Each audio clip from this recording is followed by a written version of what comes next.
আসসালামু আলাইকুম ওয়া রাহমাতুল্লাহি ওয়া বারাকাতুহু। আশা করি আপনারা সকলে ভালো আছেন। বন্ধুরা, আজকের এই ভিডিওতে আমরা বলবো যে হযরত ফাতেমা রাদিয়াল্লাহু তাআলা আনহু এর জন্য জান্নাত থেকে পোশাক আসা এবং তার একজন ইহুদি বান্ধবীর বিয়েতে যেভাবে জান্নাতি পোশাক পরে গিয়েছিলেন সেই সম্পর্কে একটি বিস্ময়কর সত্য ঘটনা, যা শুনে আপনার মন ছুঁয়ে যাবে ইনশাআল্লাহ। তাই ভিডিওটি একেবারে শেষ পর্যন্ত দেখবেন। বিশ্বনবী হযরত মুহাম্মদ সাল্লাল্লাহু আলাইহি সাল্লামের মেয়ে হযরত হাসান হুসাইনের মা যখন ছোট ছিলেন তখন সেই বয়সে একজন ইহুদি মেয়ের সাথে বন্ধুত্ব হয়। বন্ধুত্ব হওয়ার পর প্রায় 12 বছর পার হয়ে যায়। তারপর একদিন সেই ইহুদি মেয়েটির বাবা তার মেয়েকে বলে যে সে তার জন্য একজন স্বামী নির্বাচন করেছেন। ছেলেটি হলো শিল্পপতির ইহুদির ছেলে। বাবা মেয়েকে জিজ্ঞেস করলেন, মা, তুমি কি এই বিয়েতে রাজি? মেয়েটি বলল, বাবা, এই উত্তরটি আমি কালকে দিব, আজকের রাতে আমাকে সময় দিন, আমি একটু ভেবে দেখি। মেয়েটি তার বাবার কাছে সময় নিয়ে আর কোনো দিকে তাকালো না। হযরত ফাতেমা রাদিয়াল্লাহু তাআলা আনহুর কাছে চলে গেলেন। মেয়েটি ফাতেমা রাদিয়াল্লাহু তাআলা আনহুর কাছে এসে বলল, হে বোন, তোমার সাথে আমার দীর্ঘ 12 বছরের সম্পর্ক। তুমি কখনো আমাকে ভুল পরামর্শ দাওনি। বাবা একজন ছেলের সাথে আমার বিয়ে ঠিক করে ফেলেছে এবং তিনি আমাকে তার সাথে বিয়ে দিতে চান।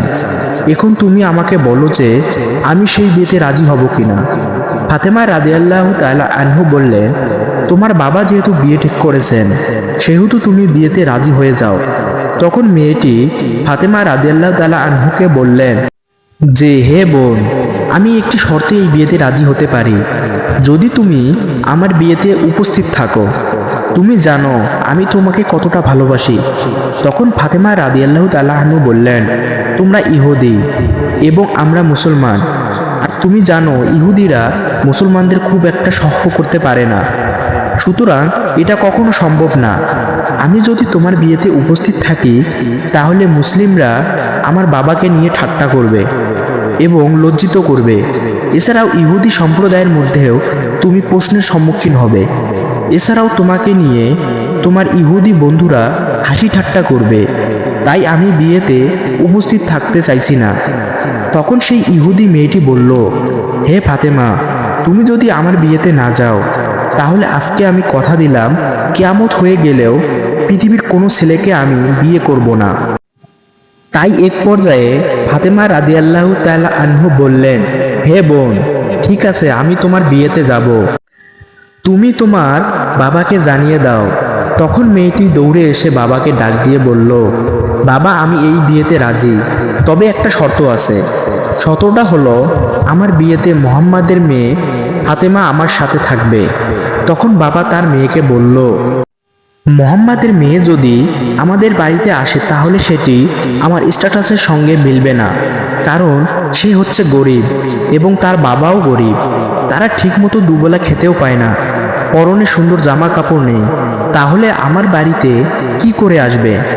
তোমার বিয়েতে যারা আসবে তারা সবাই শিল্পপতির ছেলে মেয়ে, তাই সেখানে মুহাম্মাদের মেয়ে ফাতেমাকে দাওয়াত করা যায় না।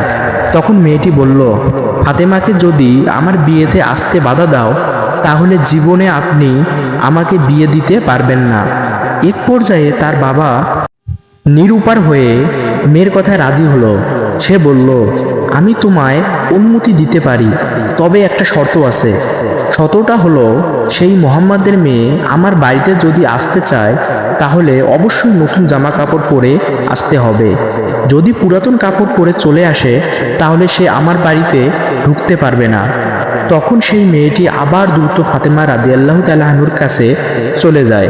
সেখানে গিয়ে কেঁদে কেঁদে বলে, ফাতেমা, তুমি আমার বিয়েতে যাও। তা আমার বাবা চান না। আমার বাবা একটি শর্তে রাজি হয়েছেন। শর্তটা হলো তুমি যদি আমার বিয়েতে যাও তবে অবশ্যই একটি নতুন জামা পরে যেতে হবে। হে বোন, এখন বলল তুমি আমার বিয়েতে যাবে কিনা? এই কথা শুনে ফাতেমা রাদিয়াল্লাহু তাআলা আনহা কেঁদে কেঁদে বললেন, হে বোন, আমার জীবনে অনেক দিন কেটে গেছে, আমি আমার জীবনে নতুন জামা কাপড় চোখে দেখিনি। সপ্তাহের পর সপ্তাহ চলে যায়, যার ঘরে চুলার আগুন জ্বলে না সেখানে নতুন জামা কি করে পাবো?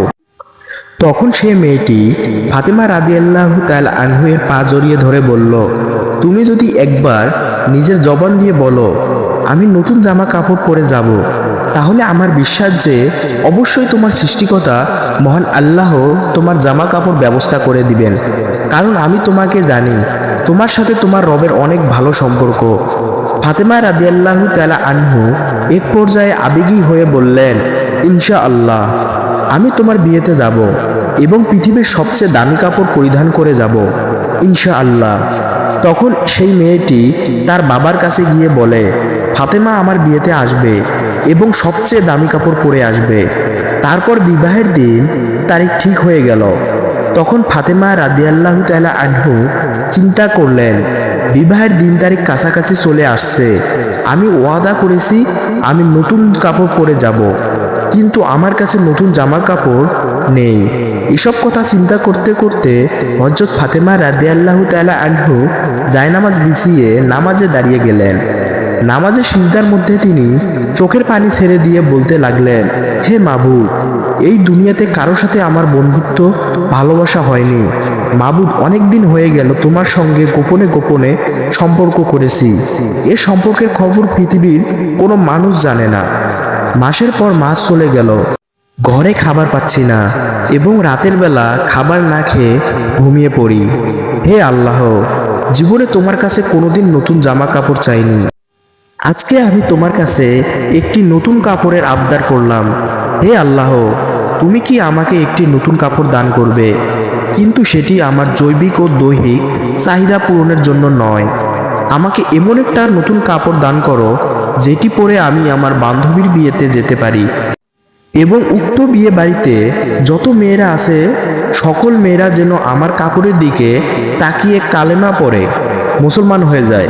এভাবে চোখের পানি ছেড়ে দিয়ে ফাতেমা রাদিয়াল্লাহু তাআলা আনহু কান্নাকাটি করছেন। নামাজ শেষ করে যখন তিনি সালাম ফেরালেন, এমন সময় ঘরের কোণে তাকিয়ে তিনি কাপড়ের দুটি প্যাকেট দেখতে পেলেন। তখন তিনি কাপড়ের প্যাকেট দুটি নিয়ে ছুটে পিতা মুহাম্মদ সাল্লাল্লাহু আলাইহি সাল্লামের কাছে চলে গেলেন। বাবাকে জড়িয়ে ধরে কাঁদতে লাগলেন এবং বললেন, বাবা, আমি কখনো আল্লাহ তাআলার কাছে জামা কাপড় আবদার করিনি। আজকে মহান আল্লাহ তাআলার নিকট একটি নতুন কাপড়ের আবদার করে তার দোয়া শেষ সালাম ফিরিয়ে দেখি ঘরের কোণে প্যাকেট পড়ে আছে। আমি জানি না সেই কাপড় দুটো কে দিয়েছে। আপনি খোঁজ নিয়ে দেখেন কোথা থেকে এসেছে। এই কথা শুনে হযরত মুহাম্মদ সাল্লাল্লাহু আলাইহি সাল্লাম কাপড়ের প্যাকেট দুটি হাতে নিলেন এবং খোলার সাথে সাথে তিনি জান্নাতের ঘ্রাণ পেলেন, যেমনটা তিনি মেরাজের রাতে পেয়েছিলেন। সুবহানাল্লাহ। তখন বিশ্বনবী সাল্লাল্লাহু আলাইহি সাল্লাম ফাতেমা রাদিয়াল্লাহু তাআলা আনহুকে জড়িয়ে ধরে কপালে চুমু দিয়ে বললেন, এ কাপড় তুমি কোথায় পেয়েছো? এটা তো দুনিয়ার কোনো কাপড় নয়। তুমি আল্লাহর সাথে যে সম্পর্ক করেছো, ফাতেমা, আল্লাহ তোমার উপর সন্তুষ্ট হয়েছেন এবং তোমার দোয়া কবুল করেছেন।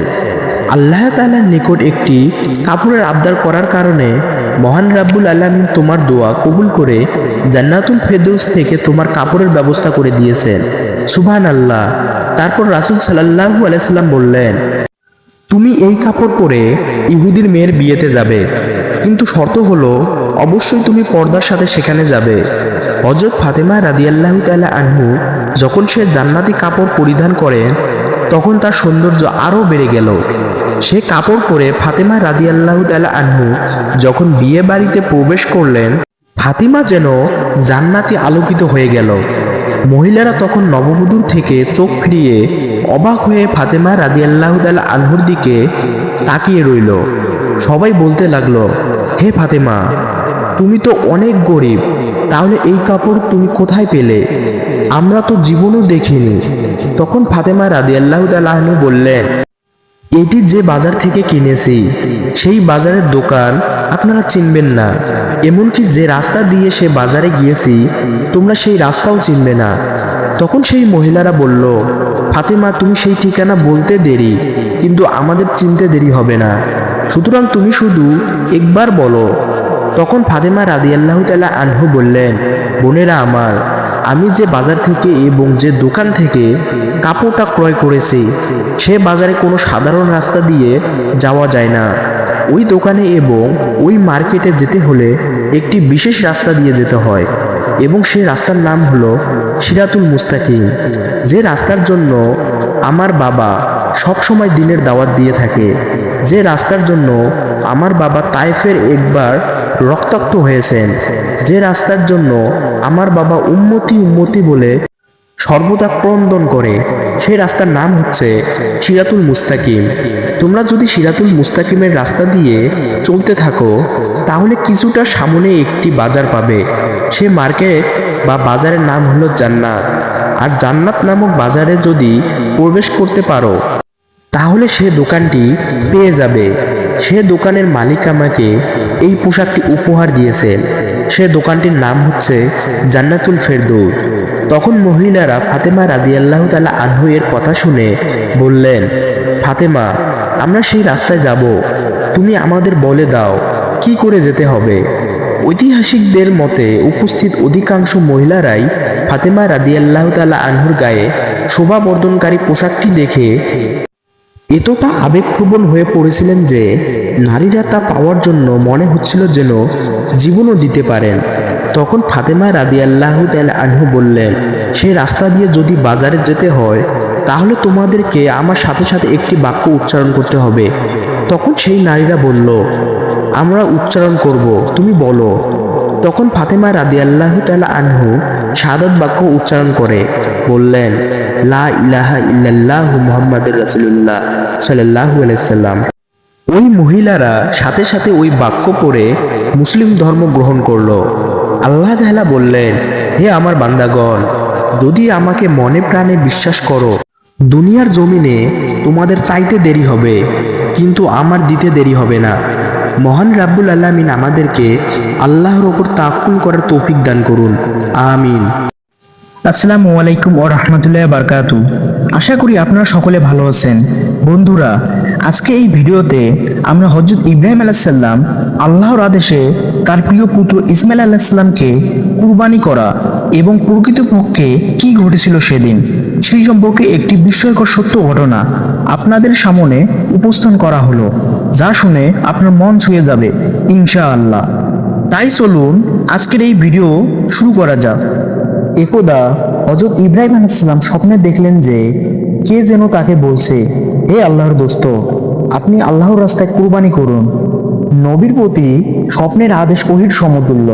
তাই হযরত ইব্রাহিম আলাইহিস সালাম স্বপ্নে কোরবানির আদেশ পেয়ে অস্থির হয়ে উঠলেন। অনেক চিন্তা ভাবনা করে তিনি দুম্বা ও উট কোরবানি করে দিলেন। দ্বিতীয় রাত্রে তিনি আবারও স্বপ্নে দেখলেন কেউ একজন তাকে বলছেন, হে নবী, আপনি আল্লাহর রাস্তায় কোরবানি করুন। এবারও নবী 200 উট কোরবানি করলেন। অতঃপর তিনি তৃতীয় রাতেও তিনি একই স্বপ্ন দেখলেন। তৃতীয়বারেও তিনি 200 উট কোরবানি করলেন। চতুর্থ রাতেও তিনি আবারও স্বপ্নে দেখলেন যে কে যেন তাকে বলছেন, হে আল্লাহর দোস্ত, আপনি আল্লাহর রাস্তায় আপনার প্রিয় বস্তুকে কোরবানি করুন। এবারের স্বপ্ন দেখে তিনি বুঝতে পারলেন যে প্রিয় বস্তু তার সন্তান হযরত ইসমাইল আলাইহিস সালাম নির্বাসিত মাতার নিকট থাকে। কেননা হযরত ইসমাইল আলাইহিস সালাম জন্মের পর হযরত ইব্রাহিম আলাইহিস সালাম তার স্ত্রী হযরত হাজেরা ও কলিজার টুকরা ছেলেকে আল্লাহ তাআলার নির্দেশে কাবাঘরের নিকটবর্তী সাফা ও মারওয়ার পাহাড়ের পদদেশে নির্জন স্থানে সামান্য খেজুরের এক মশক পানি সহ রেখে এসেছিলেন। তাই নবী তাদের সঙ্গে তেমন সম্পর্ক পর্যন্ত রাখেন না। এই অবস্থায় এত কঠিন কাজ কিভাবে কার্যক্রম করবেন, এ কথা ভেবে অস্থির হয়ে পড়লেন। ভোরবেলায় নবী তার আরেক স্ত্রী সায়রার নিকট তার স্বপ্নের কথা আলোচনা করলেন। সায়রা নবীকে অতি সত্বর স্বপ্নের আদেশ কার্যকর করার জন্য বিশেষভাবে অনুরোধ করলেন। তাই হযরত ইব্রাহিম আলাইহিস সালাম অত্যন্ত ভারাক্রান্ত মন নিয়ে মক্কার পথে রওনা হলেন। সঙ্গে তিনি একখানা ছুরি ও রশি নিলেন। তিনি মক্কা পৌঁছে হাজেরা যেখানে অবস্থান করতেন সেখানে গিয়ে হাজির হলেন। সেখানে কিছু সময় বিশ্রাম নিয়ে হাজেরাকে বললেন, তুমি ইসমাইলকে ভালো পোশাক পরিয়ে দাও, আতর গোলাপ লাগিয়ে দাও, উত্তম রূপে সাজিয়ে দাও। ইসমাইলকে আমি এক জায়গায় নিয়ে যাব। অনেকদিন যোগাযোগ না থাকার পর পিতা ও পুত্রের নতুন করে গভীর সম্পর্ক হতে যাচ্ছে দেখে হাজেরা খুব খুশি হলেন এবং পুত্র ইসমাইলকে উত্তম রূপে সাজিয়ে দিলেন। হযরত ইসমাইল আলাইহিসসালাম এর বয়স ছিল তখন 13-14 বছর। দেখতে ফুটফুটে সুন্দর। হযরত ইব্রাহিম আলাইহিসসালাম পুত্রকে নিয়ে রওনা হলেন। ইতিমধ্যে শয়তান এসে বিবি হাজরাকে বলল, তোমার পুত্র ইসমাইল কোথায়? হাজরা বলল, তার পিতার সঙ্গে এক জায়গায় গিয়েছে। শয়তান বলল, মিথ্যে কথা, তোমার স্বামী পুত্রকে কুরবানি করার জন্য আল্লাহ তাআলার আদেশ পেয়েছেন। সে ইসমাইলকে কুরবানি করার জন্য এক নির্জন স্থানে নিয়ে যাচ্ছেন।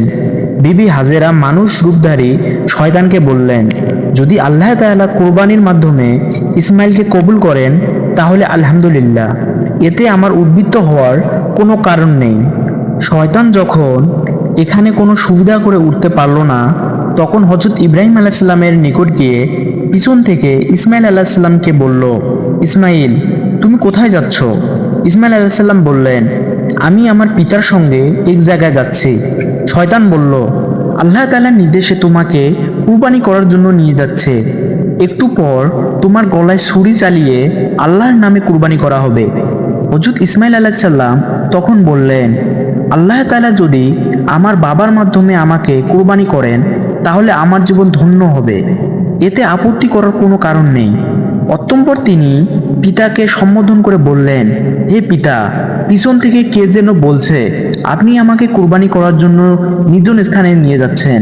তখন হযরত ইব্রাহিম আলাইহিসসালাম বললেন, শয়তান তোমাকে প্রতারণা করছে, তুমি ওর প্রতি 7 খণ্ড পাথর নিক্ষেপ করো। হযরত ইসমাইল আলাইহিসসালাম পিতার আদেশ পেয়ে 7 খণ্ড পাথর নিক্ষেপ করলেন। ফলে শয়তান দূরে সরে গেল। এ পাথর নিক্ষেপ হজ আদায়ের জন্য একটি জরুরি শর্ত ও সুন্নত হিসাবে গণ্য হয়েছে। হযরত ইব্রাহিম আলাইহিসসালাম মিনা নামক এক নির্জন স্থানে গিয়ে থামলেন এবং পুত্রকে বললেন, হে প্রিয় পুত্র, আমি 4 রাত ধরে স্বপ্নযোগে কুরবানি করার আদেশ পেয়ে আসছি। আমি সে পরিপ্রেক্ষিতে 600 উট কুরবানি করেছি। শেষবারে আমার প্রিয় সন্তানকে কুরবানি করার আদেশ পেয়ে তোমাকে আল্লাহর নামে কুরবানি করার উদ্দেশ্যে এখানে নিয়ে এসেছি। হযরত ইসমাইল আলাইহিসসালাম পিতার মুখে এই কথা শুনে বললেন, আলহামদুলিল্লাহ, আল্লাহ তাআলার এরূপ নির্দেশ আমার জন্য সৌভাগ্যের দ্বার খুলে দিয়েছেন। আমাকে আল্লাহ তাআলা কবুল করেছেন, এজন্য আমি অত্যন্ত আনন্দিত। আপনি এ কাজ সমাধান ক্ষেত্রে আমাকে ধৈর্যশীলদের অন্তর্ভুক্ত দেখতে পাবেন। আপনি আর বিলম্ব না করে আল্লাহ তাআলার আদেশ অনুসারে কাজ আরম্ভ করুন। হযরত ইব্রাহিম আলাইহিসসালাম বললেন, ইহা আমি কিভাবে সমাধান করব? ইসমাইল আলাইহিসসালাম উত্তরে বললেন, প্রথমে আপনি আমার হাত পা বেঁধে নিন, এরপর আমাকে বিপরীত দিকে কাত করে শুয়ে নিন, যেন আপনি সরাসরি আমার মুখমণ্ডল না দেখতে পান। তারপরে আমার গলদেশে ছুরি চালনা করুন, এতে আপনি কৃতকার্য হবেন। তৃতীয়ত, আমার রক্তে ভেজা কাপড়গুলো আমার আম্মার হাতে পৌঁছে দেবেন। তিনি এগুলো দেখে আল্লাহর রেজমন্দির ওপর খুশি থাকবেন এবং আমার কথা স্মরণ করে কিছুটা স্বস্তি লাভ করবে, কারণ তার আর কোনো সন্তান নেই যার দিকে তাকিয়ে তিনি স্বস্তি লাভ করতে পারেন।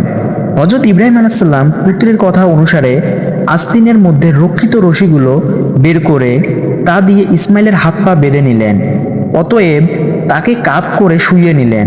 তারপর আস্তিন থেকে ধারালো ছুরি বের করে বিসমিল্লাহি আল্লাহু আকবার বলে ইসমাইলের গলদেশে ছুরি চালিয়ে দিলেন। কিন্তু তার ছুরি চালনায় কোনো কাজ হলো না। ছুরি ইসমাইল আলাইহিসসালাম এর গলদেশে চামড়ায় কোনো ক্ষতি সৃষ্টি করতে পারল না। তখন ইব্রাহিম আলাইহিসসালাম আরো জোরে শক্ত করে ছুরি চালাতে লাগলো, কিন্তু না, কোনো প্রতিক্রিয়া সৃষ্টি হলো না। তখন ইসমাইল আলাইহিসসালাম বললেন, পিতা, আপনি ছুরির ওপর শক্তি দিয়ে চেপে ধরুন, তাহলে সম্ভবত আপনার উদ্দেশ্য সফল হবে। নবী এবার তাই করলেন, কিন্তু ছুরির তীক্ষ্ণ মাথাও চামড়ার ভিতরে প্রবেশ করে না। তখন ইব্রাহিম আলাইহিসসালাম রাগ করে ছুরি দূরে নিক্ষেপ করলেন। তখন ছুরি বলে উঠল, হে ইব্রাহিম আলাইহিসসালাম, তুমি আমাকে ইসমাইল আলাইহিসসালাম গলা কাটার জন্য একবার বলো, কিন্তু মহান রাব্বুল আলামিন আমাকে 10 বার বারণ করেছেন। অতএব তোমার কথার গুরুত্ব দিব না আল্লাহ তাআলার কথার গুরুত্ব দিব? অতএব তুমি অন্য প্রস্তাব গ্রহণ করো। হযরত ইসমাইল আলাইহিসসালাম ও হযরত ইব্রাহিম আলাইহিসসালাম উভয় ছুরির কথা শুনলেন। ইসমাইল আলাইহিসসালাম তখন পিতাকে বললেন, হে প্রিয় পিতা, সন্তানের মুখের দিকে তাকিয়ে জবাই করা অত্যন্ত কঠিন কাজ। এ কাজ হয়তো আল্লাহ তাআলা পছন্দ করছেন না। অতএব আপনি কাপড় দিয়ে আপনার চোখ দুটি বেঁধে নিন, যাতে আমার চেহারা আপনি দেখতে না পান। তখন আপনার চেষ্টা অবশ্যই কাজে আসবে। হযরত ইব্রাহিম আলাইহিস সালাম হযরত ইসমাঈল আলাইহিস সালামের পরামর্শ অনুসারে নিজ চক্ষু দুটি বেঁধে নিলেন এবং পূর্বের মতো ইসমাইলকে কাত করে শুইয়ে দিলেন। অতঃপর বিসমিল্লাহি আল্লাহু আকবার বলে ছুরি চালালেন। এবার ছুরি সহজে চলল। কলকল করে রক্ত প্রবাহিত হয়ে জবাইয়ের কার্যক্রম সমাধান হলো। আল্লাহ তাআলা তার নবীর শেষ পরীক্ষা সফলতা দেখে সন্তুষ্ট হলেন, যার পরিণামে আল্লাহ তাআলা জিবরাইল আলাইহিস সালাম মারফতে বেহেশত থেকে আনা এক দুম্বাকে জবাই মুহূর্তে ইসমাইল আলাইহিস সালাম এর স্থলে শুইয়ে দিয়ে ইসমাইল আলাইহিস সালামকে একটু দূরত্বে দাঁড় করিয়ে রাখলেন, যার সামান্য লেজ মাত্র নবীর পক্ষে সম্ভব হয়নি।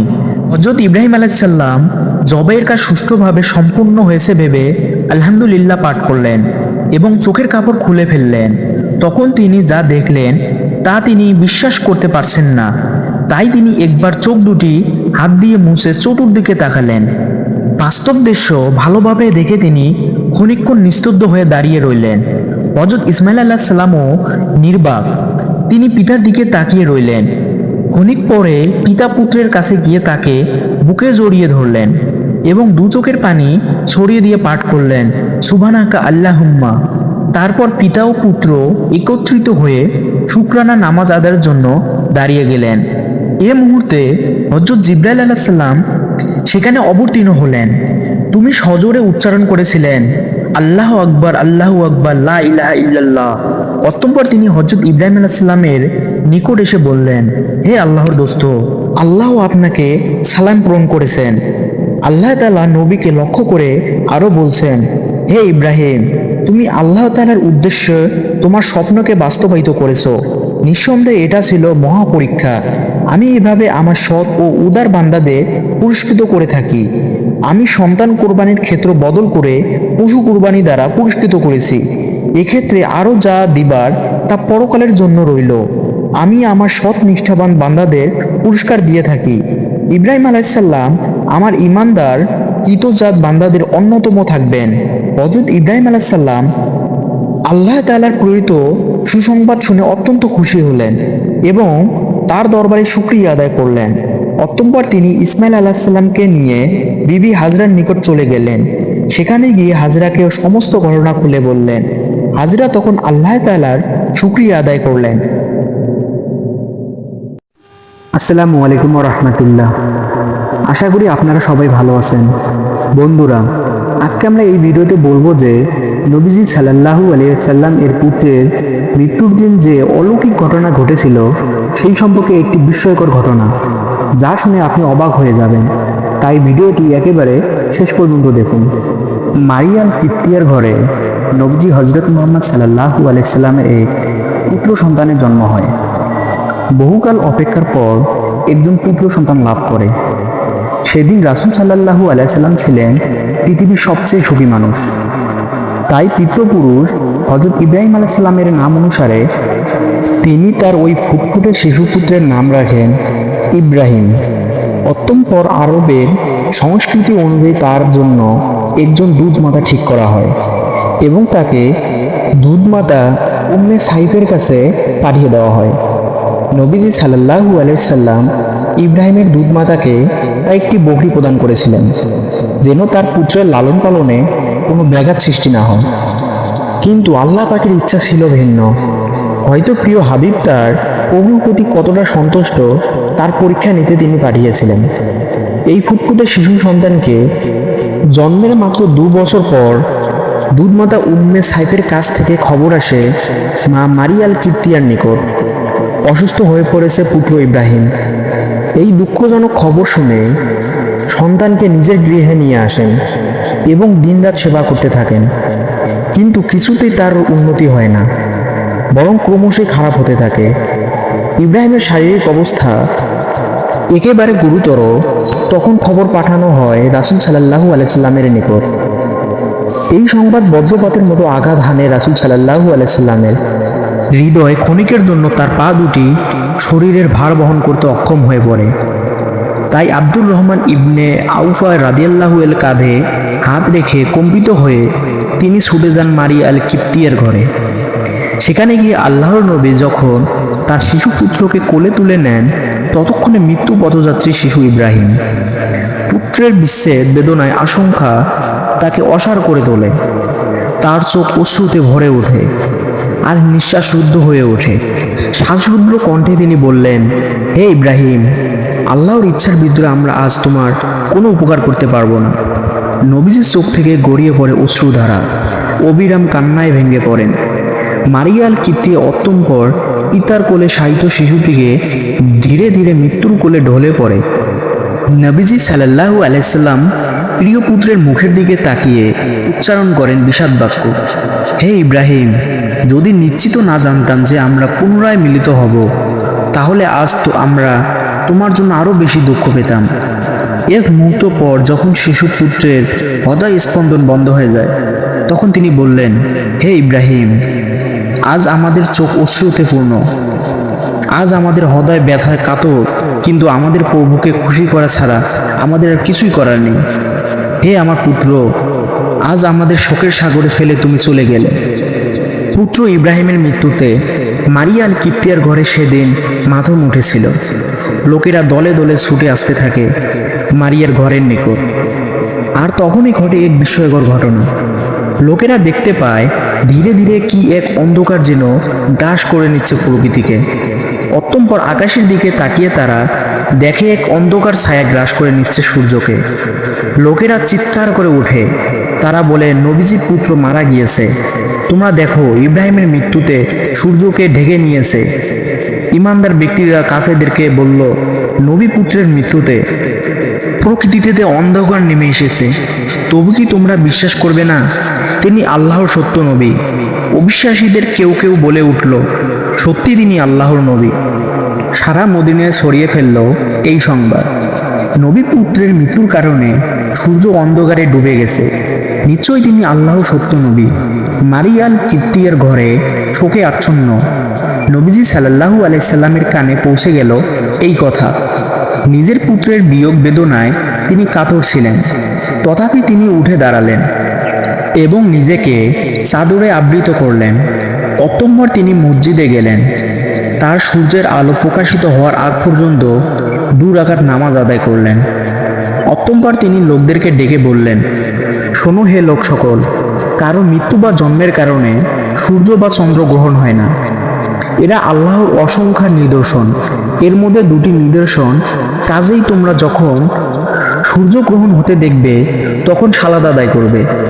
আল্লাহর নবী ছিলেন সত্যের প্রতীক। কখনো কোনোদিন একটিবারের জন্য তার মুখ দিয়ে মিথ্যা উচ্চারিত হয়নি। তিনি শুনলেন লোকেরা তার পুত্রের মৃত্যুকে সূর্যগ্রহণের কারণ হিসাবে বর্ণনা করছে। নবী হিসাবে বিশ্বাস করত না, তারাও তাকে বিশ্বাস করতে শুরু করেছে। নিঃসন্দেহে এতে তার অনুসারী সংখ্যা বৃদ্ধি পাবে, কিন্তু তিনি জানতেন তাদের এই বিশ্বাসের ভিত্তি মিথ্যা। তাই তিনি তার সাথীদেরকে বললেন, আমার পুত্র মারা গিয়েছে আল্লাহর ইচ্ছায়, আর সূর্যগ্রহণ আল্লাহ পাকের এক প্রাকৃতিক নিদর্শন। তোমরা এই দুইকে এক করে লোকদের কাছে বর্ণনা করবে না আর তাদের বিভ্রান্ত করবে না। মিথ্যার ওপর ভিত্তি করে তোমরা আমাকে কিংবা আমার পুত্রকে দেবতার আসনে বসাবে না। আমি আল্লাহর সত্য নবী, কিন্তু মিথ্যার ওপর ভিত্তি করে কখনো সত্য প্রতিষ্ঠিত হয় না। অতীতে বহুবার সূর্যগ্রহণ ঘটেছে, ভবিষ্যতেও ঘটবে, তবে এর সাথে কারো মৃত্যু বা জন্মের সম্পর্ক নেই। যারা ধর্মের নামে গুজব করে, মিথ্যা রটিয়ে নিজেদের বৈষয়িক স্বার্থ উদ্ধার করে, নিঃসন্দেহে নবীজি মুহাম্মদ সাল্লাল্লাহু আলাইহি সাল্লামের ঘটনা তাদের জন্য শিক্ষা। আর তাদের জন্য শিক্ষা যারা নবী মুহাম্মদ সাল্লাল্লাহু আলাইহি সাল্লামের ইসলামকে মিথ্যাবাদী বলে সাব্যস্ত করতে চায়। আল্লাহ তাআলা আমাদের সবাইকে সঠিক পথে পরিচালিত করুন, আমিন। আসসালামু আলাইকুম রহমতুল্লাহ। আজকে আমরা জানবো ফিরআউন তরমুজ চোর থেকে কিভাবে মিশরে বাদশা হয়েছিল। ফিরআউন তখন নিঃস্ব দেউলিয়া, ঋণে জর্জরিত। ঋণ পরিশোধ করার ভয়ে ঘরের মধ্যে লুকিয়ে পড়ত। অতঃপর একে একে পাওনাদার ফিরআউনের বাড়িতে আসতে থাকে। ফিরআউন ছিল খুবই চতুর ও প্রতারক, বাটপার। তাই সে ঘরের মধ্যে থাকলেও ঘরের দরজাটা খোলা রাখত, যাতে পাওনাদাররা বোঝে ঘরে কেউ নেই। দিনের পর দিন পাওনাদাররা সেখানে আসে, কিন্তু ফিরআউনকে পায় না। ফ্রাউন একা একা ভাবতে থাকে, এভাবে আর কতদিন নিজেকে লুকিয়ে রাখবো, নিজেকে প্রতিষ্ঠিত করতেই হবে। তখন মিশর ছিল অর্থনৈতিক দিক থেকে বিশ্বের সেরা। অতঃপর ফ্রাউন পাওনাদারের ভয়ে গভীর রাতে বলক থেকে মিশরের উদ্দেশ্যে লুকিয়ে লুকিয়ে রওনা দেন। সারা রাত অনেক পথ অতিক্রম করার পর শেষ পর্যন্ত মিশরে পৌঁছালো। কিছু দূর যাবার পর তার বন্ধু হামানের সাথে দেখা হলো। তাকে দেখা মাত্রই হামান জিজ্ঞেস করলো, প্রিয় বন্ধু, তুমি এখানে কেন? তোমার কি অবস্থা? তখন ফ্রাউন বলল, বন্ধু হামান, আমি খুব অসুবিধার মধ্যে আছি। ঋণের ভয়ে লুকিয়ে পালিয়ে এসেছি। চারিদিকে ঋণে জর্জরিত। এখন একটা কাজের প্রয়োজন। তখন হামান বলল, ফ্রাউন, আমারও একই অবস্থা। অতঃপর হামান ও ফ্রাউন কাজের সন্ধানে বেরিয়ে পড়ল। কিছুক্ষণ অতিক্রম করার পর খিদায় ও তৃষ্ণায় কাতর হয়ে পড়েছিল। দূরে লক্ষ্য করে দেখলো একটি লোক তরমুজ খেতে তরমুজ কাটার কাজ করছিল। তখন হামান ধীরে ধীরে তরমুজ ক্ষেতের সামনে গিয়ে বলল, চাচা যান, আমরা খুব ক্ষুধার্ত, আমাদের একটা তরমুজ খেতে দিবেন? এই কথা শোনা মাত্রই লোকটি তরমুজ খেতে দিল। হামান ও ফ্রাউন পেট ভরে তরমুজ খেয়ে তৃপ্তি পেল। তরমুজ ক্ষেতের মালিক তাদেরকে জিজ্ঞেস করলো, তোমাদেরকে তো আগে কখনো দেখিনি, তোমরা কে আর কোথা থেকে এসেছো? তখন ফ্রাউন বলল, আমরা ভিনদেশী বলক থেকে এসেছি কাজের সন্ধানে। তরমুজ ক্ষেতের মালিক ভাবলো, আমার কাজের লোক দরকার, তাই সে তাদেরকে বলল, তোমরা কাজ করবে? হামান বলল, অবশ্যই কাজ করব। তখন তরমুজ ক্ষেতের মালিক ভাবলো, আমার সাথে কাজ করতে গেলে সৎভাবে কাজ করতে হবে, চুরি করা যাবে না। ফ্রাউন ছিল প্রতারক, তাই সে চালাকি করে বলল, জীবনে কখনো মিথ্যা বলিনি, আর চুরি তো দূরের কথা। বিভিন্ন চালাকি পন্থা অবলম্বন করে ফ্রাউন ও তার বন্ধু হামান তরমুজ ক্ষেতের মালিকের মন জয় করে কাজে নিযুক্ত হলো। পরের দিন থেকে ফ্রাউন ও হামান তরমুজ নিয়ে বাজারে যায়। বাজার থেকে তরমুজগুলো বেশি দামে বিক্রি করে মালিকের কাছে বেশি লাভ দেখায়, আরও বেশি মালিকের মন জয় করে নেয়। একদিন ফ্রাউন ওই ক্ষেতের মালিককে বলে, চাচা যান, আপনি তরমুজগুলো পিস হিসেবে আমার কাছে বিক্রি করুন, তাহলে আরও বেশি লাভ হবে। ক্ষেতের মালিক তার কথায় রাজি হয়ে গেল। অতঃপর পরের দিন থেকে তরমুজ আবারও বাজারে বিক্রি করতে নিয়ে গেল। ফ্রাউন তরমুজগুলো পিস হিসাবে কিনতো, মাঝে মধ্যে কিছু তরমুজ চুরিও করত। বাজারে এসে তরমুজগুলো টুকরো টুকরো করে চড়া দামে বিক্রি করত। এভাবে চালাকি করে অনেক টাকা উপার্জন করলো। একদিন রাতে তার বন্ধু বলল, এভাবে যদি আমরা তরমুজ বিক্রি করি তাহলে জীবনে কিছুই করতে পারবো না, আমাদের অন্য কিছু করতে হবে। সেই সময় ঘটে যায় এক ঘটনা। মিশরের বাদশাহ একটি বিজ্ঞপ্তি জারি করেন।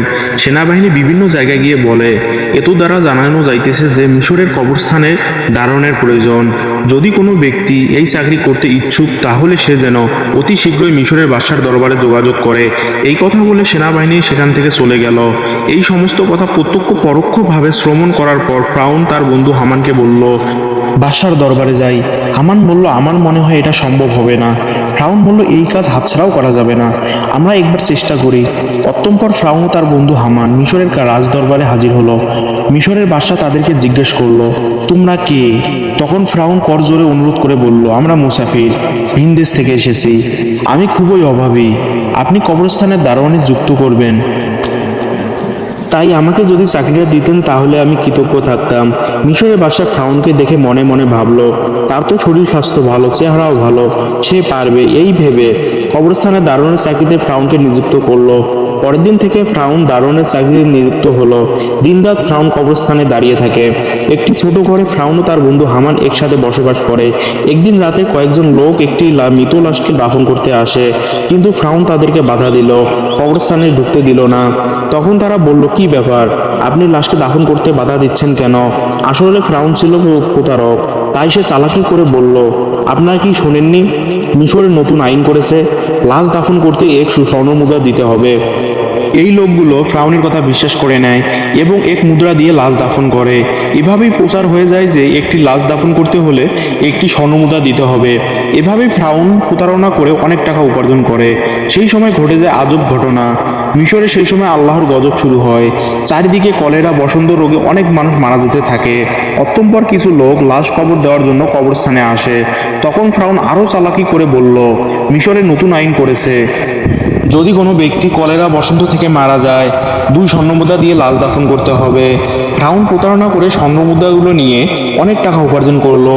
এভাবেই সে বছর অতিবাহিত হয়ে গেল। এরপর ফ্রাউন তার বন্ধু হামানকে বলল, এই দেখো 2 বস্তা টাকা উপার্জন করেছি, কিন্তু এগুলো আমরা মিশরের বাদশার নিকটে নিয়ে যাব। এই কথা শুনে হামান চমকে উঠল। ফ্রাউন, তোমার কি মাথা খারাপ হয়ে গেছে? টাকার জন্যই এত কষ্ট করলে, সবার থেকে প্রতারণা করলে, আর শেষ পর্যন্ত কিনা সেই টাকাগুলো বাদশাকে দিয়ে দিবে। ফ্রাউন বলল, হামান ধৈর্য ধরো, আমার বুদ্ধি ক্রমশই প্রকাশ পাবে। সে দেরি না করে পরে ফ্রাউন ও হামান 2 বস্তা স্বর্ণমুদ্রা নিয়ে মিশরের বাদশার দরবারে হাজির হলো। মিশরের বাদশা তাদেরকে জিজ্ঞেস করলো, বস্তা নিয়ে রাজ দরবারে এসেছো কেন? তখন ফ্রাউন বলল, জাহাপনা, আমি 2 বস্তা স্বর্ণমুদ্রা নিয়ে এসেছি। বাদশার মন্ত্রী তাদেরকে ধমক দিয়ে বসলো, তোমার সাহস দেখে আমি আশ্চর্য হচ্ছি যে তুমি মিশরের বাদশার সামনে দাঁড়িয়ে টাকার বড়াই দেখাচ্ছ। তখন মিশরের বাদশা বলল, এত স্বর্ণমুদ্রা কোথায় থেকে পেলে, আর এটা নিয়ে এসেছো কেন? তখন ফেরাউন বলল, জাহাপনা, যারা মৃত লাশকে দাফন করতে আসতো তাদের কাছ থেকে আমি 1 স্বর্ণমুদ্রা করে নিতাম। তাছাড়া এতে আমার বেতনের টাকা আছে। আমার মূল উদ্দেশ্য হলো মিশরের গত 2 বছর গরিব মানুষ খাজনা দিতে পারেনি, তাদের পক্ষ থেকে আমি স্বর্ণের মুদ্রাগুলি আপনাকে দিতে চাই, আপনি তাদের খাজনা মাফ করে দিন। এমন কথা শুনে সেখানকার থাকার সমস্ত লোক আশ্চর্য হয়ে গেল। মিশরের বাদশা তাদের এই কর্মকাণ্ড দেখে আকর্ষিত হলো এবং তার প্রতি বিশেষ দৃষ্টি আকর্ষণ করলো। পরের দিন থেকে সারা মিশরে প্রচার হয়ে গেল যে এক কবরস্থানের দারোয়ান মিশরের সকল লোকদের 2 বছরের খাজনা মাফ করে দিয়েছে। সমস্ত মিশরের লোক বলতে লাগলো, এমন ভালো মানুষ সারা মিশরের দ্বিতীয়টি নেই। ওই ব্যক্তিটি কবরস্থানের দারোয়ান না হয়ে যদি আমাদের দেশে বাদশাহ হতো তাহলে কতই না সুখী হতাম। এভাবেই প্রথমে মিশরের বাদশা লোকদের মন জয় করে নিল। অতঃপর অনেক দিন অতিবাহিত হয়ে গেল। একদিন মিশরের বাদশা বার্ধক্যজনিত কারণে ইন্তেকাল করলেন। তখন চারিদিকে সবাই চিন্তিত হয়ে পড়ল, কে হবে দ্বিতীয় রামেসি মিশরের বাদশা? কয়েকদিন পর রাজদরবারে একটি জরুরি মিটিংয়ের আয়োজন করা হলো। সেখানে থাকা বিশিষ্ট জ্ঞানী ব্যক্তিদের মধ্য থেকে একজন বলল, এইভাবে তো মিশরের বাদশা আসন খালি রাখা যাবে না। কে হবে মিশরের বাদশা? আপনারা সবাই আলোচনা করে জানান। তখন সেখানে থাকা একজন বলল, হুজুর, আমাদের মনে হয় যে ছেলেটি কবরস্থানের দারোয়ান অর্থাৎ ফ্রাউন, তার যেমন স্বাস্থ্য তেমনি প্রকার বুদ্ধি, তাছাড়াও সে অনেক ভালো, জনগণের কথা বলে, আমাদের মনে হয় তাকে বাদশা করা উচিত। তখন সে বিশিষ্ট জ্ঞানী ব্যক্তিটি বলল, ঠিক আছে, তবে তাই হোক। তাদের অনুমতিতে ফ্রাউন হলো মিশরের বাদশা।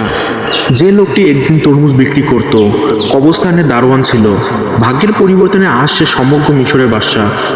যে লোকটি একদিন তরমুজ বিক্রি করত কবরস্থানের দারোয়ান ছিল, ভাগ্যের পরিবর্তনে আজ সে সমগ্র মিশরের বাদশা। আসলে ফ্রাউন যে কত নিকৃষ্ট মানুষ ছিল তা কারো জানা ছিল না। এদিকে ফ্রাউন মিশরের বাদশা হওয়ার পরে আবারও বিভিন্ন চালাকি ও প্রতারক করে তার বন্ধু হামানকে মন্ত্রী বানিয়ে দেয়। একদিন ফ্রাউন রাজদরবারে বসেছিল।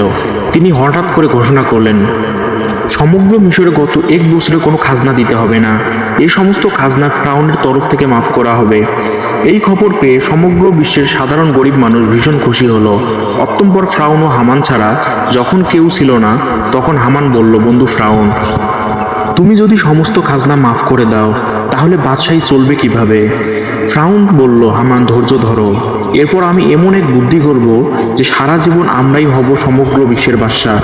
এমন কোনো শক্তি নেই যে আমাদেরকে হারাবে, তার জন্য বুদ্ধির প্রয়োজন। এই কথা বলে তারা দুজন একে একে চলে গেল। পরের দিন থেকে সারা মিশরে ফ্রাউনের নাম আলোচিত হতে লাগলো। এই সময় হামান ফ্রাউনকে ডেকে বলল, বন্ধু ফ্রাউন, তুমি যদি সারা জীবন বাদশা থাকতে চাও তাহলে কিছু কাজ অবশ্যই প্রয়োজন। তখন ফ্রাউন বলল, কি সেই কাজ? এরপর হামান একে একে সব বলে দিল। অতঃপর ফ্রাউন রাজদরবারে জরুরি মিটিংয়ের আয়োজন করলো। তখন ফ্রাউন বলল, আজ থেকে সমগ্র মিশরে কোনো শিক্ষা ব্যবস্থা থাকবে না, সমগ্র পাঠশালা বন্ধ করে দেওয়া হবে। ফেরাউন রাজকীয় ফরমান জারি করলো, মিশরে কোনো ব্যক্তি শিক্ষা নিতে ও দিতে পারবে না। যদি কোনো ব্যক্তি এই হুকুম অমান্য করে তাহলে তাকে হত্যা করা হবে। সারা মিশরে যারা ছোট ছোট পাথরের মূর্তি বানিয়ে পূজা করত সেগুলো ভেঙে দিয়ে ফ্রাউনের মূর্তি বানাতে বলে। এইভাবে অল্প দিনের মধ্যে ফ্রাউনের কথায় ভীত হয়ে পড়ে, লেখাপড়া বন্ধ করে দেয় এবং সমগ্র মিশরের মানুষ আল্লাহর কথা ভুলে গিয়ে মূর্খ অজ্ঞতা হয়ে পড়ে। মানুষ সম্পূর্ণরূপে চতুরঙ্গ জন্তুর মতো হয়ে পড়ল। এরপর ফ্রাউন ব্যাপক অহংকারী হয়ে পড়ল। নিজেকে এত বড় মনে করতে লাগলো যে অহংকারে পরিণত হয়ে নিজেকে খোদা দাবি করলো। দিনের পর দিন জনগণের ওপর খাজনার পরিমাণ বাড়িয়ে দিল। অন্যায় অত্যাচার বেড়ে গেল। একাকী ফ্রাউন সারা মিশরে শাসন কার্য চালাতে লাগলো। সুদ, ঘুষ, জেনা, ব্যভিচার পরিমাণ বেড়ে গেল। এক কথায় ফ্রাউন বনি ইসরায়েলদের অপদস্থ করতে লাগলো। শুধুমাত্র আসিয়া ব্যতীত অন্য অন্য কেউ অপমান অপদস্থ থেকে রেহাই পেত না, কারণ আসিয়া ছিল সে যুগের সবচেয়ে সুন্দরী ও গুণবতী এবং ধার্মিক নারী। সুতরাং বহু বছর পর ফ্রাউনের স্ত্রী রূপে বরণ করেছিল। একদা আসিয়া তার নিজ কক্ষে বসেছিলেন, মনে মনে ভাবতে লাগলো, যেভাবে স্বামী ফ্রাউন দেশের জনগণকে অন্যায়ভাবে অত্যাচার করছে, নিজেকে খোদা বলে দাবি করছে, নিজে তো আল্লাহর গজবে পতিত হবেই এবং দেশের সমস্ত মানুষকে ধ্বংস করবে। ঠিক সেই সময় কক্ষে প্রবেশ করলো এবং বলল, আসিয়া, তোমাকে এত চিন্তিত দেখাচ্ছে কেন? তখন আসিয়া বলল, প্রিয় স্বামী, আপনি নিশ্চয় জানেন যে এই পৃথিবীতে চন্দ্র, সূর্য, আসমান, জমিন সবকিছুই মহান আল্লাহ তাআলা সৃষ্টি করেছেন। সুতরাং মানুষ যতই ক্ষমতা লাভ করুক না কেন, একটি ছোট পতঙ্গ সৃষ্টি করতে পারবে না। মানুষ মরণশীল, একদিন সবাইকে পৃথিবী ছেড়ে চলে যেতেই হবে। আপনি নিজেকে খোদা দাবি বন্ধ করুন এবং আল্লাহর পথে ফিরে আসুন। এই কথা শোনা মাত্রই খুবই রাগান্বিত হয়ে ধমক দিয়ে আসিয়াকে বলল, আসিয়া, এই কথা যদি অন্য কেউ বলতো তাহলে তাকে আমি হত্যা করতাম। সবাই যেমন আমাকে খোদা মেনে নিয়েছে, তুমিও আমাকে খোদা বলে মেনে নাও, নয়তো তোমার ব্যবস্থাও তাদের মতো হবে। এই কথা বলে ফ্রাউন তখন ওই জায়গা থেকে চলে গেল। এদিকে আসিয়া খুব চিন্তিত হয়ে পড়ল, কেননা তার কিছু করার ছিল না। চোখ দিয়ে শুধু অশ্রু ঝরতে লাগলো। এভাবেই বহুদিন অতিবাহিত হতে লাগলো। অতঃপর ফ্রাউন একদিন তার নিজ কক্ষে শায়িত ছিলেন। গভীর রজনীতে তিনি স্বপ্ন দেখলেন, একটি বিশাল বড় আগুনের গোলা বনি ইসরায়েলের দিক থেকে এসে সারা মিশরকে জ্বালিয়ে পুড়ে ছাই করে দিচ্ছে, অথচ বনি ইসরায়েলদের কিছুই হয়নি। এই স্বপ্ন দেখে ফ্রাউন তাড়াতাড়ি জেগে গেল। ফ্রাউন দেরি না করে পরের দিন দেশে বিভিন্ন প্রান্তে থাকা বড় বড় জ্যোতিষীদের রাজদরবারে ডাকলেন এবং নিজের স্বপ্নের কথা বললেন। ফ্রাউনের স্বপ্নের কথা নাগিদ করে জ্যোতিষীদের মধ্যে একজন জ্যোতিষী বলল, জাহাপনা, আপনি কিছু মনে করবেন না, ভবিষ্যৎ আমরা আপনার মৃত্যু দেখতে পাচ্ছি। আপনি বেশি দিন মিশরে বাসা থাকতে পারবেন না, আপনার ক্ষমতা চূর্ণ বিচূর্ণ হয়ে যাবে। এই কথা শুনে ফ্রাউন অত্যন্ত রাগান্ত হয়ে জ্যোতিষীকে ধমক দিয়ে বলল, বনি ইসরায়েলদের মধ্য হতে মুসা নামক একটি ছেলে আপনার ক্ষমতা শেষ করে দেবে। এই কথা বলে তারা সেখান থেকে চলে গেল। কিছুদিন পর ফ্রাউন হামানকে বলল, সারা মিশরে যে ঘরে শিশু পুত্র সন্তান থাকবে তুমি সৈন্যবাহিনী নিয়ে তাদেরকে হত্যা করো। ফ্রাউনের কথা মতো হামান সেনাবাহিনী নিয়ে মিশরের প্রতিটি বাড়িতে তল্লাশি করে পুত্র সন্তানদের হত্যা করতে লাগলো। তাফসির কারকদের মধ্যে এভাবেই যখন প্রায় ৮০,০০০ পুত্র সন্তান হত্যা করা শেষ হলো, তখন আবারও মিশরের সবচেয়ে বড় বড় জ্যোতিষীদের গণনার জন্য আনা হলো। অতঃপর জ্যোতিষীরা বলল, জাহাপনা, আমরা গণনা করে দেখতে পাচ্ছি আপনি যতগুলো পুত্র সন্তানকে হত্যা করেছেন তার মধ্যে মুসা নামক সেই ছেলেটি নেই। তখন ফ্রাউন বলল, ভালো করে গণনা করো। এবার জ্যোতিষীরা বলল, জাহাপনা, আমরা গণনা করে দেখতে পাচ্ছি আপনি যতই তাকে হত্যা করার চেষ্টা করেন না কেন তাকে হত্যা করতে পারবেন না। মুসা নামক সেই ছেলেটি আপনার ক্ষমতা চূর্ণ বিচূর্ণ করে দিবে। সেই ছেলেটি এখন শিশু। এই কথা শোনা মাত্র ফ্রাউন আরও রাগান্বিত হলো এবং সাথে সাথে হুকুম করলো, তোমরা প্রতিটি বাড়ি গিয়ে তল্লাশি করো, যে ঘরে মুসা না থাকুক না কেন তাকে হত্যা করো। এই খবর সারা মিশরে ছড়িয়ে পড়ল। তখন হযরত মুসা আলাইহিস সালাম এর আম্মাজান খুবই চিন্তিত হয়ে পড়লেন, কিভাবে তার শিশু মুসাকে বাঁচাবে। ঠিক ওই সময় তার কন্যা মরিয়ম নদীর চরে ছাগল চড়াচ্ছিল। ভালো করে লক্ষ্য করে দেখলো হামান সহ তার অনেক সৈন্যবাহিনী তাদের বাড়ির দিকে যাচ্ছে। এটা দেখার পর মরিয়ম দ্রুত তার বাড়িতে, ফ্রাউনের সৈন্যবাহিনী আমাদের বাড়ির দিকে আসতেছে, আমার ভাই মুসাকে তুমি বাঁচাও। এই কথা শুনে হযরত মুসা আলাইহিস সালামের আম্মা একেবারে হতভম্ব হয়ে পড়লেন। তিনি কিছুতেই বুঝতে পারছে না কি করবে। ততক্ষণে ফ্রাউনের সৈন্যবাহিনী তাদের বাড়ি ঘিরে ফেলেছে। এমন সময় আল্লাহ রাব্বুল আলামিন গাইবী আওয়াজের মাধ্যমে বলল, মুসার আম্মা যান, তুমি দেরি করো না, তোমার পুত্র মুসাকে জ্বলন্ত চুলায় রেখে দিয়ে আসো। হযরত মুসা আলাইহিস সালামের আম্মাজান এর আর দেরি না করে জ্বলন্ত চুলায় সে মুসা আলাইহিস সালামকে রেখে দিলেন। আর তখন হঠাৎ করে ফ্রাউনের সৈন্যবাহিনী ঘরের মধ্যে প্রবেশ করলো। তারা বলল, আমরা খবর পেয়েছি তোমার ঘরে মুসা নামক পুত্র সন্তান আছে, আমাদের কাছে দিয়ে দাও। তখন আম্মাজান বলল, এই দেখুন, আমার তো কন্যা সন্তান, যদি আমার ঘরে মুসা থাকে তাহলে তোমরা খুঁজে বের করো। তারপর ফ্রাউনের সৈন্যবাহিনী ঘরের এদিক ওদিক তন্ন তন্ন করে খুঁজতে লাগলো, কিন্তু তারা পেল না। অবশেষে চলে গেল। এরপর হযরত মুসা আলাইহিস সালামের আম্মাজান ওই জ্বলন্ত চুলার কাছে গিয়ে দেখলো মুসা আলাইহিস সালাম বেঁচে আছে, জ্বলন্ত আগুনের মধ্যেও খেলা করছে। আল্লাহর কুদরতে হযরত মুসা আলাইহিস সালাম এর একটি পশমও আগুনে পড়েনি। হযরত মুসা আলাইহিস সালাম আল্লাহর দরবারে শুকরিয়া আদায় করলেন এবং বললেন, হে আল্লাহ, তুমি সমস্ত কিছুর মালিক, সমস্ত প্রশংসা তোমারই। আল্লাহ গো, তুমি আমার পুত্র মুসাকে বাঁচিয়েছো। অতঃপর হযরত মুসা আলাইহিস সালামের আম্মাজান একদিন রাতে স্বপ্নে দেখলেন আল্লাহ রাব্বুল আলামিন বলছেন, তুমি একটা কাঠের সিন্দুক তৈরি করো। হযরত মুসা আলাইহিস সালামকে ওই সিন্দুকের মধ্য দিয়ে নীল নদে ভাসিয়ে দাও। এদিকে আল্লাহ রাব্বুল আলামিন হযরত জিবরাইল আলাইহিস সালামকে ডেকে বললেন, হে জিবরাইল, তুমি যাও মুসা আলাইহিস সালামের আম্মাজানকে সাহায্য করো। এই নির্দেশ পেয়ে হযরত জিবরাইল আলাইহিস সালাম মুসা নবীর বাড়িতে গিয়ে আসতে লাগলেন। হযরত মুসা আলাইহিস সালাম এর আম্মাজান নিজের ঘরের সামনে খুবই চিন্তিত ছিলেন। এমন সময় একজন দরবেশ তার বাড়িতে এসে হাজির হলেন। তখন মুসা নবীর আম্মাজান বললেন, আপনি কে? আপনাকে তো চিনলাম না। তখন তিনি নিজের পরিচয় গোপন রাখে, আমি একজন কাঠমিস্ত্রি, আপনার কি কোনো কাঠের জিনিস তৈরি করতে হবে? সেই সাথে মুসা নবীর আম্মা বলল, অবশ্যই, আমার একটা কাঠের সিন্দুক তৈরি করতে হবে। আর এভাবেই আল্লাহ তাআলা সেদিন জিবরাইল আলাইহিস সালামের মাধ্যমে মুসা আলাইহিস সালামের আম্মাজানকে সিন্দুক বানিয়ে সাহায্য করছিল। অতঃপর মুসা আলাইহিস সালামকে নীল নদে ভাসিয়ে দিলেন। আল্লাহর কি কুদরত! নীল নদের স্রোত যেদিকে যায় মুসা আলাইহিস সালাম এর কাঠের সিন্দুক স্রোতের বিপরীত দিকে যায়। এভাবে ভাসতে ভাসতে হযরত মুসা আলাইহিস সালাম এর কাঠের সিন্দুক ফিরআউনের রাজবাড়ির দরবার গিয়ে পৌঁছালো। সেখানে উপস্থিত ছিল ফিরআউন ও তার স্ত্রী মা আসিয়া এবং তার দাসদাসী। সিন্দুকটি দেখা মাত্রই মা আসিয়া এগিয়ে এলো। মা আসিয়া সিন্দুকটি খুলে দেখলো একটি ফুটফুটে কচি শিশু, তার ললাটে নূরের আলো চমকাচ্ছে। এত সুন্দর শিশু জীবনে কখনো দেখিনি। তাই দেরি না করে মা আসিয়া মুসা আলাইহিস সালামকে কোলে তুলে নিল এবং ফিরআউনের কাছে গিয়ে বলল, দেখুন কত সুন্দর শিশু, এই শিশুটাকে আমি লালন পালন করব। এটা শুনে ফিরআউন বলল, না, এই শিশু হয়তো আমার শত্রু হবে। এটা বনি ইসরায়েলদের মধ্য থেকে কোনো এক শিশু হতে পারে, একে আমি হত্যা করব। তখন মা আসিয়া বলল, কি বলছেন এটা? যদি বনি ইসরায়েলদের মধ্যে কোনো শিশু হতো, নদী স্রোতের উল্টো দিকে কিভাবে আসলো? এটা তো ওই দিক থেকে যাওয়ার কথা ছিল। এই কথাটি শুনে ফিরআউন আর কিছু বলল না, শুধু বললেন, ঠিক আছে, এই শিশুকে লালন পালন করতে পারো।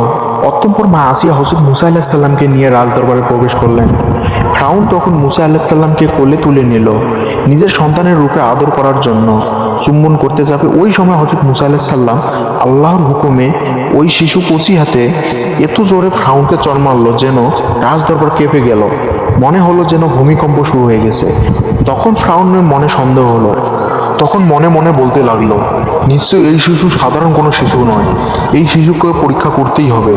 তখন ফিরআউন একজনকে বলল, যাও কিছুটা স্বর্ণ আনো আর তার সাথে আগুন নিয়ে আসো, এই শিশুকে পরীক্ষা করব। সেখানে থাকা উপস্থিত সবাই হতবাক হয়ে গেল।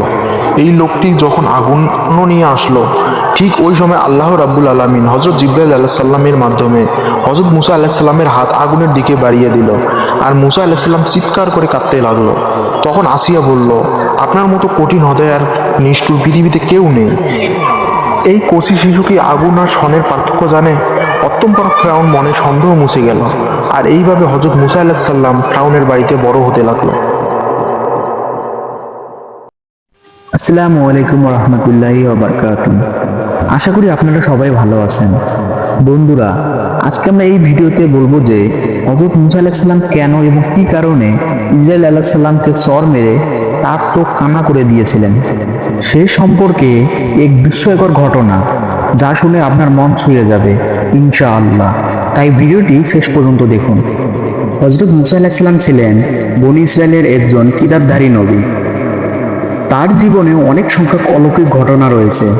জীবনে বহু সংগ্রামের পর আল্লাহ তাআলার নির্দেশে হযরত মুসা আলাইহিস সালাম ফিরআউন তার সৈন্যবাহিনীকে শেষ করে ফেললেন এবং লোহিত সাগরের ওপারে অসহায় বনি ইসরায়েলের জাতিকে নিয়ে বসবাস করতে লাগলেন। এর মধ্যে ঘটে যায় বিভিন্ন ঘটনা, অতিবাহিত হয় সময়ের পর সময়। ইতিমধ্যে তিনি আল্লাহ তাআলার দেয়া সমস্ত আদেশ দায়িত্ব সহকারে পালন করেছেন। এবার বিশ্রামের পালা। তাছাড়া মুসা আলাইহিস সালামের বয়স হয়েছে অনেক। তখন তিনি নিজ দায়িত্বে মুসা আলাইহিস সালামের ওপর দায়িত্ব অর্পণ করেন, নিজে কিছুটা বিশ্রাম গ্রহণ করার জন্য। শরীরে শক্তি প্রায় শেষ হয়ে এসেছে। বয়স বাড়লে এমনই মনে হয়, এটা স্বাভাবিক। মনে মনে ভাবে অতীতের বহু কথা। এমন সময় হঠাৎ করেই মালাকুল মউত বা আজরাইল ফেরেশতা এসে সালাম দিলেন। হযরত মুসা আলাইহিস সালাম তখন আজরাইল ফেরেশতাকে জিজ্ঞেস করলেন, আপনি কি আমার জান কবজ করার জন্য এসেছেন? আজরাইল আলাইহিস সালাম বললেন, জি হ্যাঁ, আল্লাহ তাআলার প্রভাবিত স্বাভাবিক নিয়ম অনুসারে আপনার জান কবজ করার সময় এসে গেছে। হযরত মুসা আলাইহিস সালাম জিজ্ঞেস করলেন, আপনি কি আমার জান মুখ দিয়ে বের করে নেবেন? অথচ এই মুখ দিয়ে আমি আল্লাহ তাআলার সাথে সরাসরি কথা বলেছি। তখন আজরাইল আলাইহিস সালাম বললেন, তাহলে চোখ দিয়ে বের করে নেব? হযরত মুসা আলাইহিস সালাম বললেন, এই চক্ষু দ্বারা আমি আল্লাহর দূর দর্শন করেছি। তখন আজরাইল আলাইহিস সালাম বললেন, তবে নাক দিয়ে নিব? হযরত মুসা আলাইহিস সালাম বললেন, আল্লাহর দিদার মুহূর্তে যে পরিবেশের বেহেশতের সুগান আমি এই নাক দিয়ে নিয়েছি। হযরত আজরাইল আলাইহিস সালাম বললেন, আমি এত কথার জবাব দিতে আসিনি, সময় শেষ, অতএব আমার যেভাবে ইচ্ছা সেভাবে আমি জান কবজ করব।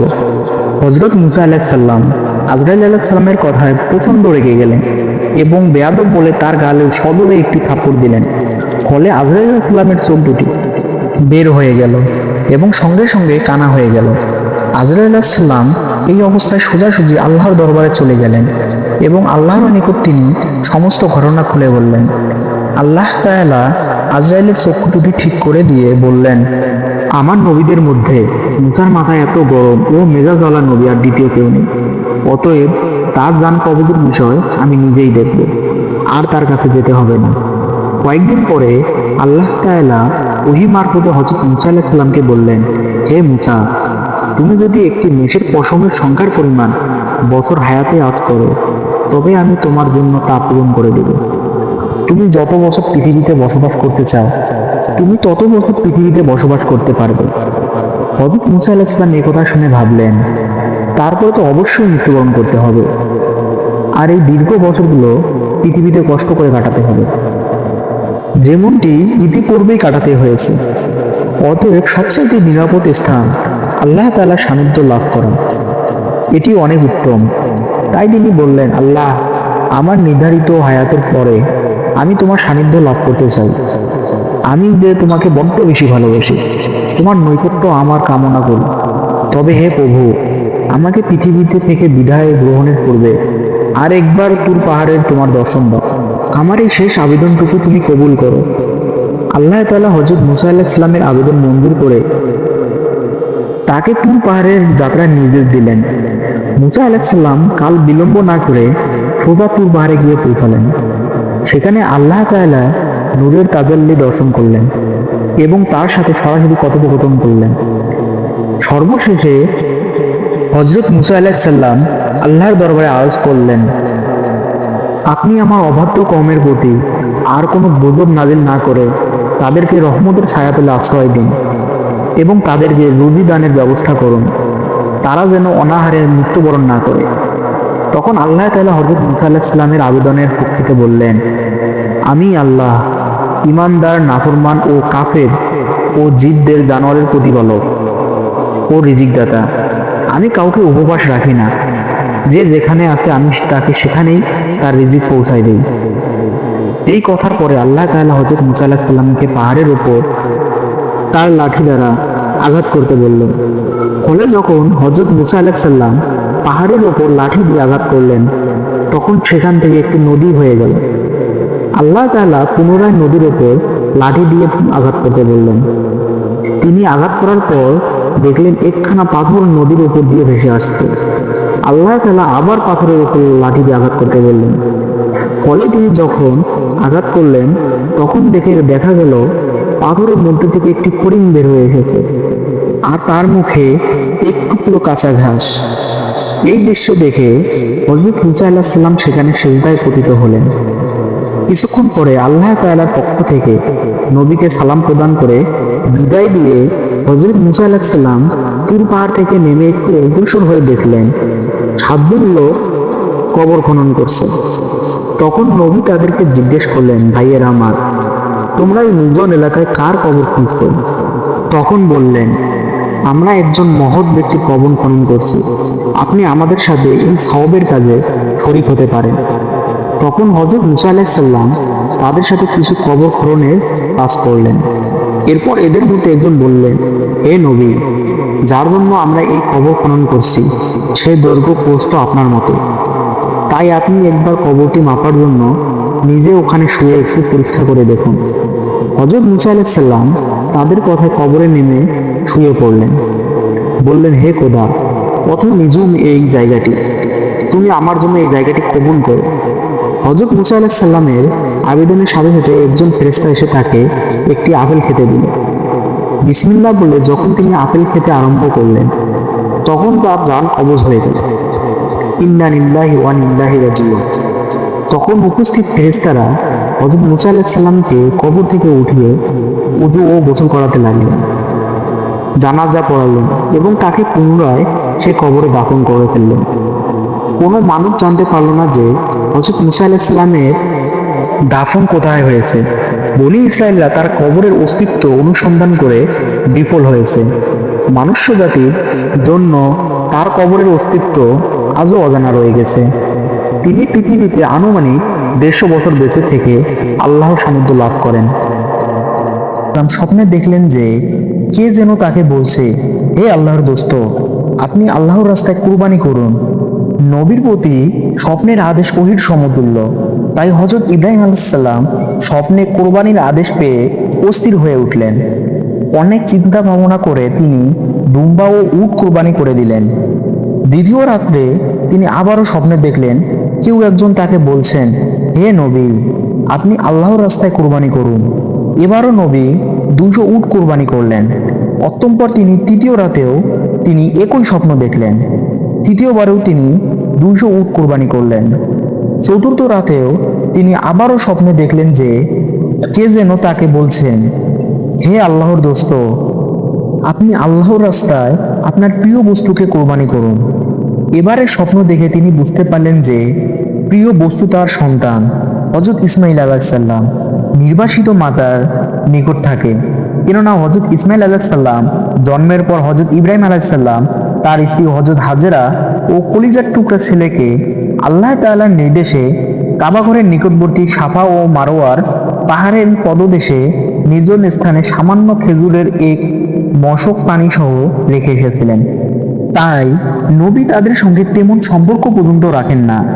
এই অবস্থায় এত কঠিন কাজ কিভাবে কার্যক্রম করবেন, এ কথা ভেবে অস্থির হয়ে পড়লেন। ভোরবেলায় নবী তার আরেক স্ত্রী সায়রার নিকট তার স্বপ্নের কথা আলোচনা করলেন। সায়রা নবীকে অতি সত্বর স্বপ্নের আদেশ কার্যকর করার জন্য বিশেষভাবে অনুরোধ করলেন। তাই হযরত ইব্রাহিম আলাইহিস সালাম অত্যন্ত ভারাক্রান্ত মন নিয়ে মক্কার পথে রওনা হলেন। সঙ্গে তিনি একখানা ছুরি ও রশি নিলেন। তিনি মক্কা পৌঁছে হাজেরা যেখানে অবস্থান করতেন সেখানে গিয়ে হাজির হলেন। সেখানে কিছু সময় বিশ্রাম নিয়ে হাজেরাকে বললেন, তুমি ইসমাইলকে ভালো পোশাক পরিয়ে দাও, আতর গোলাপ লাগিয়ে দাও, উত্তম রূপে সাজিয়ে দাও। ইসমাইলকে আমি এক জায়গায় নিয়ে যাব। অনেকদিন যোগাযোগ না থাকার পর পিতা ও পুত্রের নতুন করে গভীর সম্পর্ক হতে যাচ্ছে দেখে হাজেরা খুব খুশি হলেন এবং পুত্র ইসমাইলকে উত্তম রূপে সাজিয়ে দিলেন। হযরত ইসমাইল আলাইহিস সালাম এর বয়স ছিল তখন 13-14 বছর, দেখতে ফুটফুটে সুন্দর। হযরত ইব্রাহিম আলাইহিস সালাম পুত্রকে নিয়ে রওনা হলেন। ইতিমধ্যে শয়তান এসে বিবি হাজরাকে বলল, তোমার পুত্র ইসমাইল কোথায়? হাজরা বলল, তার পিতার সঙ্গে এক জায়গায় গিয়েছে। শয়তান বলল, মিথ্যে কথা, তোমার স্বামী পুত্রকে কুরবানি করার জন্য আল্লাহ তাআলার আদেশ পেয়েছেন। সে ইসমাইলকে কুরবানি করার জন্য এক নির্জন স্থানে নিয়ে যাচ্ছেন। বিবি হাজেরা মানুষ রূপধারী শয়তানকে বললেন, যদি আল্লাহ তাআলা কুরবানির মাধ্যমে ইসমাইলকে কবুল করেন তাহলে আলহামদুলিল্লাহ, এতে আমার উদ্বৃত্ত হওয়ার কোনো কারণ নেই। শয়তান যখন এখানে কোনো সুবিধা করে উঠতে পারল না, তখন হযরত ইব্রাহিম আলাইহিস সালামের নিকট গিয়ে পিছন থেকে ইসমাইল আলাইহিস সালামকে বলল, ইসমাইল, তুমি কোথায় যাচ্ছ? ইসমাইল আলাইহিস সালাম বললেন, আমি আমার পিতার সঙ্গে এক জায়গায় যাচ্ছি। শয়তান বলল, আল্লাহ তাআলার নির্দেশে তোমাকে কুরবানি করার জন্য নিয়ে যাচ্ছে। একটু পর তোমার গলায় ছুরি চালিয়ে আল্লাহর নামে কুরবানি করা হবে। হযরত ইসমাইল আলাইহিস সালাম তখন বললেন, আল্লাহ তাআলা যদি আমার বাবার মাধ্যমে আমাকে কুরবানি করেন তাহলে আমার জীবন ধন্য হবে, এতে আপত্তি করার কোনো কারণ নেই। অতঃপর তিনি পিতাকে সম্বোধন করে বললেন, হে পিতা, পিছন থেকে কে যেন বলছে আপনি আমাকে কুরবানি করার জন্য নির্জন স্থানে নিয়ে যাচ্ছেন। তখন হযরত ইব্রাহিম আলাইহিস সালাম বললেন, শয়তান তোমাকে প্রতারণা করছে, তুমি ওর প্রতি 7 খণ্ড পাথর নিক্ষেপ করো। হযরত ইসমাইল আলাইহিস সালাম পিতার আদেশ পেয়ে 7 খণ্ড পাথর নিক্ষেপ করলেন, ফলে শয়তান দূরে সরে গেল। এ পাথর নিক্ষেপ হজ আদায়ের জন্য একটি জরুরি শর্ত ও সুন্নত হিসাবে গণ্য হয়েছে। হযরত ইব্রাহিম আলাইহিস সালাম মিনা নামক এক নির্জন স্থানে গিয়ে থামলেন এবং পুত্রকে বললেন, হে প্রিয় পুত্র, আমি 4 রাত ধরে স্বপ্নযোগে কুরবানি করার আদেশ পেয়ে আসছি। আমি সে পরিপ্রেক্ষিতে 600 উট কুরবানি করেছি। শেষবারে আমার প্রিয় সন্তানকে কুরবানি করার আদেশ পেয়ে তোমাকে আল্লাহর নামে কুরবানি করার উদ্দেশ্যে এখানে নিয়ে এসেছি। হযরত ইসমাইল আলাইহিস সালাম পিতার মুখে এই কথা শুনে বললেন, আলহামদুলিল্লাহ, আল্লাহ তাআলার এরূপ নির্দেশ আমার জন্য সৌভাগ্যর দ্বার খুলে দিয়েছেন। আমাকে আল্লাহ তাআলা কবুল করেছেন, এজন্য আমি অত্যন্ত আনন্দিত। আপনি এ কাজ সমাধান ক্ষেত্রে আমাকে ধৈর্যশীলদের অন্তর্ভুক্ত দেখতে পাবেন। আপনি আর বিলম্ব না করে আল্লাহ তাআলার আদেশ অনুসারে কাজ আরম্ভ করুন। হযরত ইব্রাহিম আলাইহিস সালাম বললেন, ইহা আমি কিভাবে সমাধান করব? ইসমাইল আলাইহিস সালাম উত্তরে বললেন, প্রথমে আপনি আমার হাত পা বেঁধে নিন, এরপর আমাকে বিপরীত দিকে কাত করে শুয়ে নিন, যেন আপনি সরাসরি আমার মুখমণ্ডল না দেখতে পান। তারপরে আমার গলদেশে ছুরি চালনা করুন, এতে আপনি কৃতকার্য হবেন। তৃতীয়ত, আমার রক্তে ভেজা কাপড়গুলো আমার আম্মার হাতে পৌঁছে দেবেন। তিনি এগুলো দেখে আল্লাহর রেজমন্দির ওপর খুশি থাকবেন এবং আমার কথা স্মরণ করে কিছুটা স্বস্তি লাভ করবে, কারণ তার আর কোনো সন্তান নেই যার দিকে তাকিয়ে তিনি স্বস্তি লাভ করতে পারেন। হযরত ইব্রাহিম আলাইহিস সালাম পুত্রের কথা অনুসারে আস্তিনের মধ্যে রক্ষিত রশিগুলো বের করে তা দিয়ে ইসমাইলের হাত পা বেঁধে নিলেন। অতএব তাকে কাত করে শুইয়ে নিলেন। তারপর আস্তিন থেকে ধারালো ছুরি বের করে বিসমিল্লাহি আল্লাহু আকবার বলে ইসমাইলের গলদেশে ছুরি চালিয়ে দিলেন, কিন্তু তার ছুরি চালনায় কোনো কাজ হলো না। ছুরি ইসমাইল আলাইহিস সালাম এর গলদেশে চামড়ায় কোনো ক্ষতি সৃষ্টি করতে পারল না। তখন ইব্রাহিম আলাইহিস সালাম আরো জোরে শক্ত করে ছুরি চালাতে লাগলো, কিন্তু না, কোনো প্রতিক্রিয়া সৃষ্টি হলো না। তখন ইসমাইল আলাইহিস সালাম বললেন, পিতা, আপনি ছুরির ওপর শক্তি দিয়ে চেপে ধরুন, তাহলে সম্ভবত আপনার উদ্দেশ্য সফল হবে। নবী এবার তাই করলেন, কিন্তু ছুরির তীক্ষ্ণ মাথাও চামড়ার ভিতরে প্রবেশ করে না। তখন ইব্রাহিম আলাইহিস সালাম রাগ করে ছুরি দূরে নিক্ষেপ করলেন। তখন ছুরি বলে উঠল, হে ইব্রাহিম আলাইহিস সালাম, তুমি আমাকে ইসমাইল আলাইহিস সালাম গলা কাটার জন্য একবার বলো, কিন্তু মহান রাব্বুল আলামিন আমাকে 10 বার বারণ করেছেন। অতএব তোমার কথার গুরুত্ব দিব না আল্লাহ তাআলার কথার গুরুত্ব দিব? অতএব তুমি অন্য প্রস্তাব গ্রহণ করো। হযরত ইসমাইল আলাইহিস সালাম ও হযরত ইব্রাহিম আলাইহিস সালাম উভয় ছুরির কথা শুনলেন। ইসমাইল আলাইহিস সালাম তখন পিতাকে বললেন, হে প্রিয় পিতা, সন্তানের মুখের দিকে তাকিয়ে জবাই করা অত্যন্ত কঠিন কাজ। এ কাজ হয়তো আল্লাহ তাআলা পছন্দ করছেন না। অতএব আপনি কাপড় দিয়ে আপনার চোখ দুটি বেঁধে নিন, যাতে আমার চেহারা আপনি দেখতে না পান। তখন আপনার চেষ্টা অবশ্যই কাজে আসবে। হযরত ইব্রাহিম আলাইহিস সালাম হযরত ইসমাইল আলাইহিস সালামের পরামর্শ অনুসারে নিজ চক্ষু দুটি বেঁধে নিলেন এবং পূর্বের মতো ইসমাইলকে কাত করে শুইয়ে দিলেন। অতঃপর বিসমিল্লাহি আল্লাহু আকবার বলে ছুরি চালালেন। এবার ছুরি সহজে চলল, কলকল করে রক্ত প্রবাহিত হয়ে জবাইয়ের কার্যক্রম সমাধান হলো।